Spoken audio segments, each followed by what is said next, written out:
అందరికీ నమస్కారం. ఈరోజు తెల్లవారుతూనే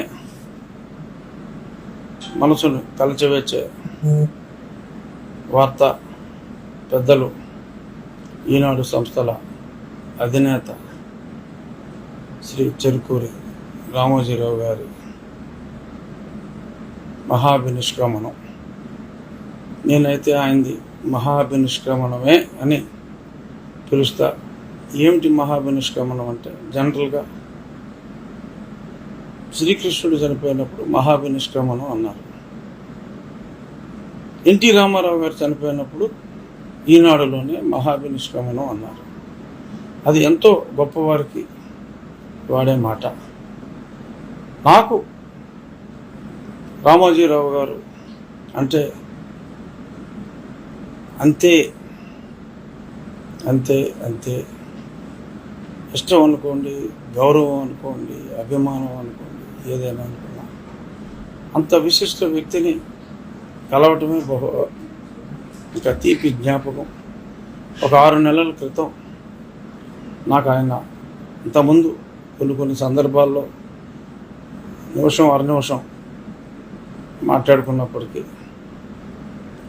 6 నెలల క్రితం నాకు ఒక అరగంట సమయం అని ఇచ్చి ఆ సమావేశం 2 గంటల పైగా వారితో మాట్లాడటం జరిగింది.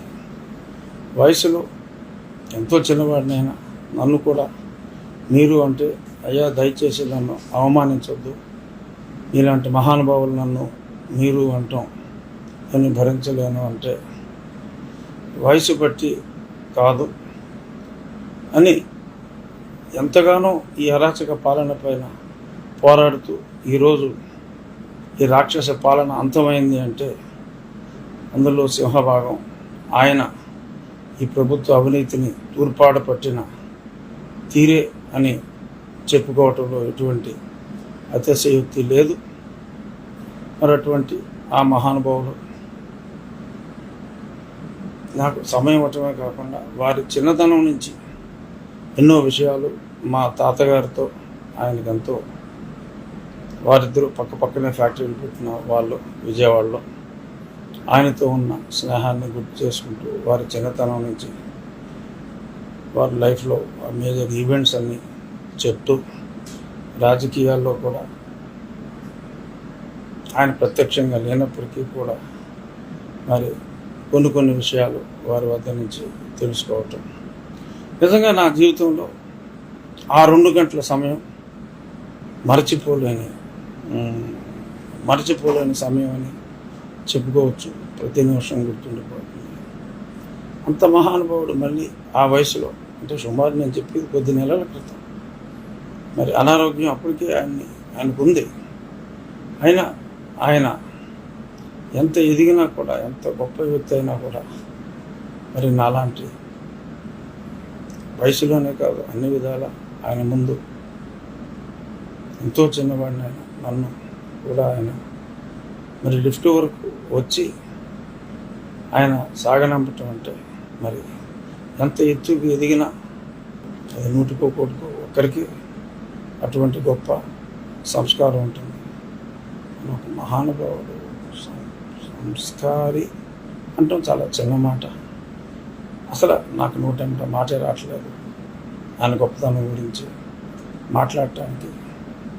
వారిని కలిసినప్పుడు మరి ఆయన ఒకటే పట్టుదల, ఈ రాష్ట్రానికి ఈ పట్టిన పీడ వదిలించాలి రాజుగారు, అదే పనిలో నేనున్నాను, అన్యాయం జరుగుతుంది, తెలుగు ప్రజలు దారుణంగా మోసపోయారు, వారికి ఈ విషయాలన్నీ చెప్పాలి అని చెప్పి ఆయన ఈ క్షణం కోసమే ఎదురు చూసి, మరి ఆ రోజు రిజల్ట్స్ వచ్చిన తర్వాత ఇంకా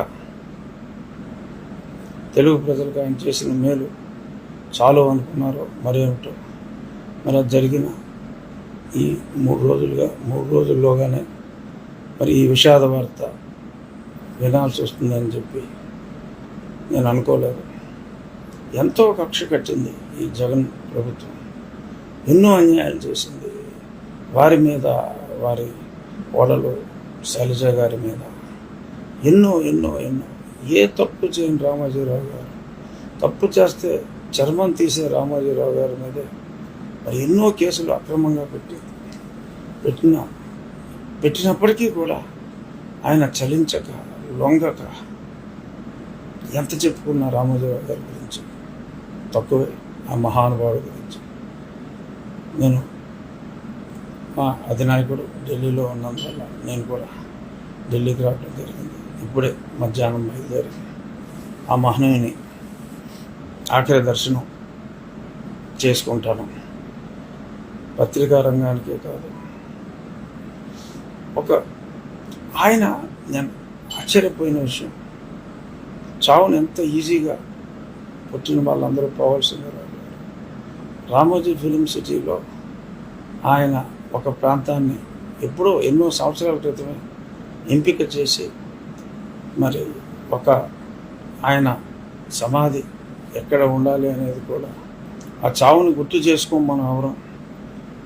ఆ చావుని తెచ్చుకుంటే తప్పదు అని గుర్తు తెచ్చుకుంటే ఇన్ని అన్యాయాలు, ఇన్ని అరాచకాలు, ఇన్ని అధర్మాలు ఈ రాష్ట్రంలో కానీ ఈ దేశంలో కానీ ఉండవు.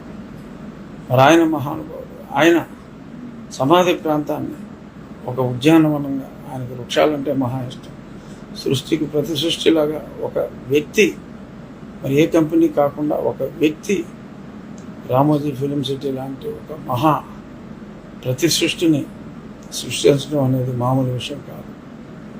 ఎన్ని వేల కోట్లు నష్టపోయినా కూడా ఆయన అనుకున్న కళలకు రూపం కల్పించిన ఒక శిల్పి రామోజీరావు గారు.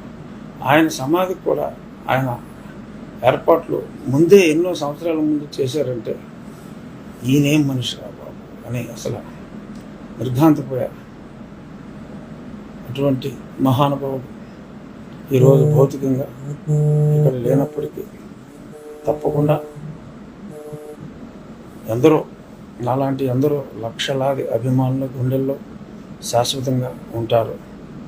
వారి లెగసీని వారి కుమారుడు కిరణ్ గారు, వారి కోడలు శ్రీమతి శైలజ కిరణ్ గారు క్యారీ చేయాలని, వారికి రామోజీరావు గారి మనోనిబ్బరం, ధైర్య సాహసాలు కూడా ఆ భగవంతుడు ప్రసాదించాలని కోరుకుంటూ అసలు నివాళితో పెద్దలు రామోజీరావు గారికి సాయంత్రంలోగా వారి పార్థివ దేహాన్ని దర్శనం